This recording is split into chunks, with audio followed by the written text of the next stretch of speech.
జర్నలిజపు విలువలను తుంగలో తొక్కి చంద్రబాబుకు బానిసగా బతుకుతూ చంద్రబాబును మెప్పించేటువంటి కార్యక్రమాలు అనేకం చేశారు. ఉచ్చము కానీ, నీచము కానీ, ఉచితము కానీ ఏది కూడా ఆలోచన లేకుండా గత ఎన్నో సంవత్సరాలుగా చంద్రబాబు వ్యతిరేకులపైన బురద జల్లేటువంటి కార్యక్రమాలు చేస్తూ వచ్చినారు. ఆర్గనైజ్డ్ క్రైమ్ చేస్తూ వచ్చినారు. మరి ఈరోజు అది పరాకాష్ఠకి చేరి జగన్మోహన్ రెడ్డి గారి అభిమానులు, అనుచరులు, వైఎస్ఆర్ పార్టీ నాయకులంతా కూడా వెన్నెముక లేని వారని, జగన్మోహన్ రెడ్డి గారు ఆదేశిస్తే వారి పిల్లలను వాళ్ళు వదిలేసి చెల్లెలుగా భావించి సంబంధాలు వెతకడం ప్రారంభిస్తారని వ్యాఖ్యానించడం జరిగింది. సమాజం సిగ్గుపడేటువంటి పరిస్థితి, జర్నలిజం సిగ్గుపడేటువంటి పరిస్థితి, కలం సిగ్గుపడేటువంటి పరిస్థితి ఈరోజు వచ్చింది. మరి ఇంతటి హేయమైనటువంటి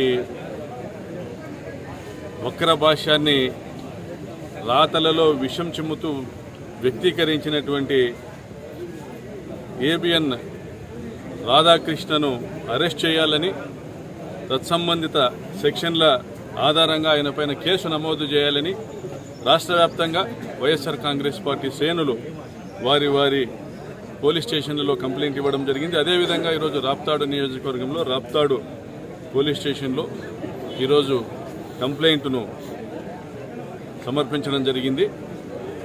జిల్లా ఎస్పీ గారికి, రాప్తాడు సిఐ గారికి విజ్ఞప్తి చేయడం జరిగింది.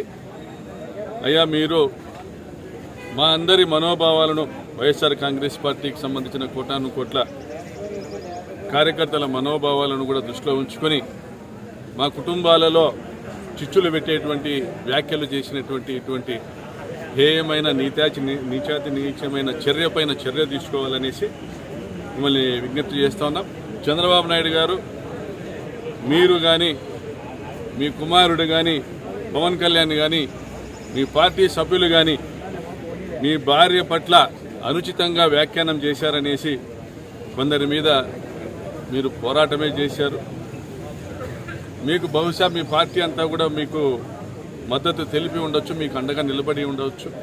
అందులో నిజాలు దైవానికి ఎరుగు. కానీ ఇందులో ఛానల్లో నేరుగా ఒక వ్యాఖ్యాత చేత ఆ మాటలు చెప్పించేటువంటి కార్యక్రమం చూస్తూ ఉంటే మీరు నిజంగా క్షమాపణ చెప్పాలా చంద్రబాబు నాయుడు గారు, లేదా ఇటువంటి చర్యలకు పాల్పడిన రాధాకృష్ణ క్షమాపణ చెప్పాలని మీరు, మీ ప్రభుత్వం కూడా కోరాలని డిమాండ్ చేస్తున్నాం.